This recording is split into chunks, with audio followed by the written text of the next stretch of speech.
thank you for watching on my view sets. And now let's go to the video of the title, Awaken to Your True Self by Contemplating the Death of Your Body. Yeah, I was thinking the other day, right, about this show, this 3D matrix is so real that people, the average person, most people, like when I say most, say there's 8 billion people on the planet, by far most. I don't know the percent. Can I say like easily over 95%? They don't even think hardly that this body's going to die. They are so caught up in this life that they're living that they think that's all there is. Focus on the girlfriend and the boyfriend and their family and kids and mom and that's their tight. That's their main focus. Actually, for most people, many people, that's their only focus. It's a very tribal level of consciousness. They don't have there's no unity consciousness with other beings. It's like, no, my family, that's it. And dogs, please. Well, it's a little better in America, but in South America and Asia, the way they treat these dogs, it's like they're like, it's almost like the way Hitler was viewing the Jews, like they're just subhuman. They're not worth anything. This is how a lot of people, they treat the animals too, like they're nothing. I have fun. You know what I do for fun at night? Well, some people go to clubs and get drunk or get laid or whatever they do. I walk at night with I do it. I always keep dog food all the time anyway. But at night I go around and I feed all the dogs, but I have fun with it. I throw it under the person's gate. Sometimes the dogs are up on the roof, the second story of the balcony, and I throw food up there. Get in trouble sometimes, but the universe protects me. Karma yoga. So, but these dogs are starving. That's my point. They're like starving, you know? Anyway, the point I'm trying to make is the average person, man, they don't even think about death. They don't even think of this body. They are so caught up in this 3D virtual show. This is all that they focus on. Understood, because the software is super deep. It's super real. This is why some of the shastras and the sutras and these texts say it can take millions of lifetimes to wake up. If you're listening to videos like this already and reading books, it doesn't take millions of lifetimes. Okay, I just want to say that. And it depends who they're talking to and the context that they're saying these things. We got to decode a lot of this stuff that we read in these scriptures, because you can't encapsulate the absolute truth. The mind will take something and think it means something, but it literally, the mind's very literal minded, see? So, yeah, that's why, like, don't worry about it. If you're already resonating with this level of pointing, yeah, you're good. But that's why they say that. This is how deep the delusion in Maya is.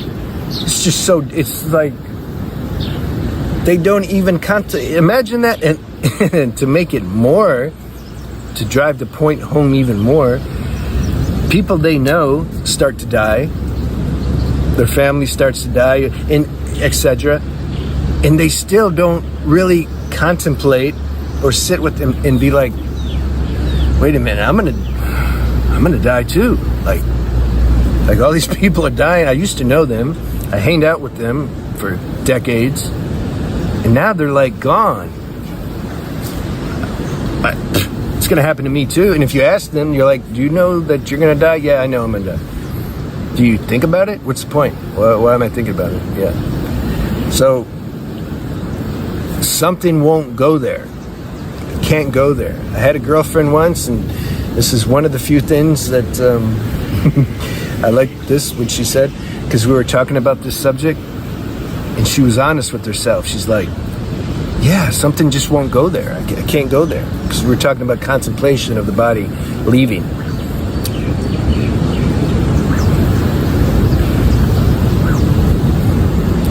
At some point, though, this is what happened to Buddha, see? And he was in the palace. His parents were trying to, like, they knew, like, Buddha was like, they're like, damn, he's high level. He's questioning everything, checking everything. Why is this? Why is that? I was like that. People used to call me Why. That was my nickname. So I just want to know, like, but why? Well, because you just is like that. Yeah, but why is it like that, though? Okay, go. You make me crazy. Leave me alone. Why? Just tell me why I make you crazy. So, but then universe ordained a situation, like it does all the time, and the I don't know, maintenance person at the palace, he ended up taking Buddha outside, and Buddha was riding in the car with this guy. He never was outside the palace before. And he saw a dead body on the side of the road. And Buddha's like, what's that? Like, why is he just laying there? Like, is he tired? Like, what's he doing? Like, you should go lay somewhere else, you know? And then the maintenance person said, he said, no, he's dead, man. Like, that's why he's laying there. He can't get up. He's dead. So what do you mean dead? He didn't even know what do you mean? The maintenance person explained to him. So, well, that's what happens. We're all going to die. So I'm going to die too? Well, yeah, I mean, what do you mean? Like, of course. Boom. Buddha couldn't, like, stop thinking about that. He's like, well, then what's the point? What am I doing here? What are we doing? Why accumulate all this wealth and the money and trying to do this and, you know, build, expand, etc.? Like, what's the point? Married, have kids, like, what do you mean? Like, they're gonna die though, and I'm gonna die. It's like, no, there's gotta be, can't be like that. I need to find out. I gotta find out. That's what I gotta do. And so then his inner passion activated to find truth. So then at night, he's like, damn, I don't think I should tell my wife. I don't think she's gonna understand. I don't think I can say, like, you know, look, I really need to, like, find stuff out. I'll be back, but is that cool? Can you let me do that? Because I have some heavy questions I need to get answered. See, she wouldn't. She'd be like, what do you mean? So he just left. He didn't tell them because this burning, he couldn't turn it off. He couldn't be there for his family if he would have stayed. There's no way. There's no way. He was just taken over by this passion to, like, find truth. So he left, and then spent years doing sadhana and, you know, hurting his body to try to get to the self. I used to do that with dry fasting. I was like killing myself in the name of finding myself. I mean, but we got to do that. And then he got tired. He's like, man, I'm done. This is too much work. Like, I don't know, God. I tried. I mean, at least I tried. And then he laid up against a tree. And then something stopped. Osho talked about that too. I paraphrase. I put it in my own words. He says, the real purpose of a spiritual practice and trying is to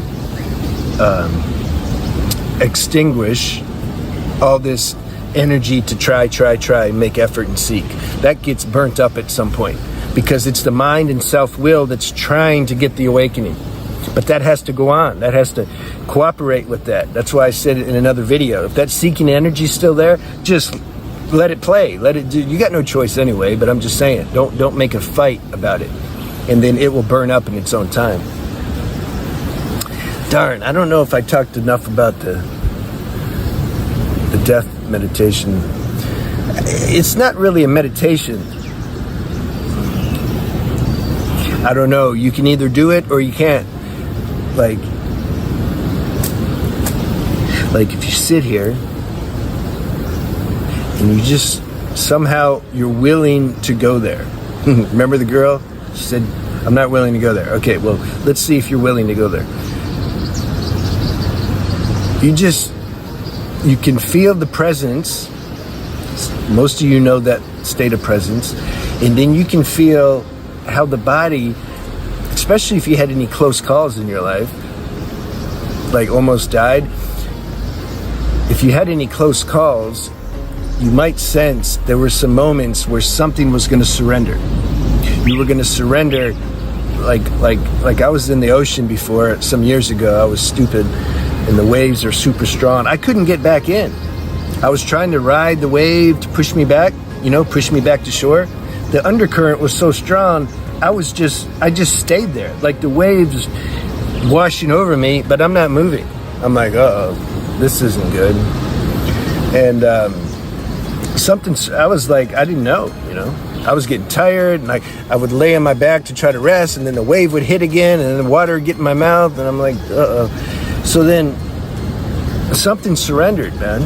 I could feel like something, it wasn't my doing, just something almost was getting ready to just transition, to leave this body. So if you have some experience like that, or if you can just go there in your mind, or not in your mind, but intuitively, you can feel what happens. It's like you can feel how the consciousness, it's still, it can't die. It's just the human body gets dropped off. There was a guy that was channeling another dog's coming out. He knows better. He's not coming. So, hold on, there's people, intruders, remember? That's my word. That's my word when people disrupt my video, I call them intruders. You can feel it, maybe you can feel that there's the consciousness. Oh, yeah, it's wearing this body, but when the body goes, it's still here. It's like you're driving your car, you can get out of the car, but you still exist. I had a dream, though, I mentioned in one of my videos, big bomb was coming. I'm like, damn, I'm done. And that I had that same surrender feeling in the dream that I had when I was in the ocean. It's just, okay. Blew up. My astral form wasn't there anymore. But yet, I remember this intuitive feeling. It was like, but I'm still here. I'm like, and I woke up, I'm like, cool, you can't die. So, but there's, man, I contemplate this a lot, actually. Something just, it makes realization of your true self more deep. That's why I like the death contemplation meditation. It's like something just, it breaks the hex on all these people that I was saying that like don't know, they don't contemplate that they're going to die. Like they just can't go there, because they're deeply identified with this form. So then when they do leave the body, they're going to be confused because they've had no subtle perception of who they are beyond the body. I mean, they're going to be okay. There's going to be other beings trying to help them, like, okay, like, let go. You're still you're still here. You're just not in the body anymore. They're not going to understand it. They're super attached and identified with this level of creation. That's the evolutionary process, though. So that's the benefit, I'd have to say, of this of contemplating that this body is going to be gone at some point. Is it drives home the realization that we're consciousness more deeply, and then that, you can say in another way, that helps accelerate this awakening process, this fusion. What's awakening? Human self being fused with our pure self, pure consciousness. So I hope I did justice. I don't know. I don't have anything else to say about it, but let me know if you have any questions about that, and if you do that, do you do this level of contemplation, meditation? Does it work for you? I like it. I just like it. I've always been fascinated with death, and some of you are too, because you asked me about stuff like that, All right. Yeah, have a good day.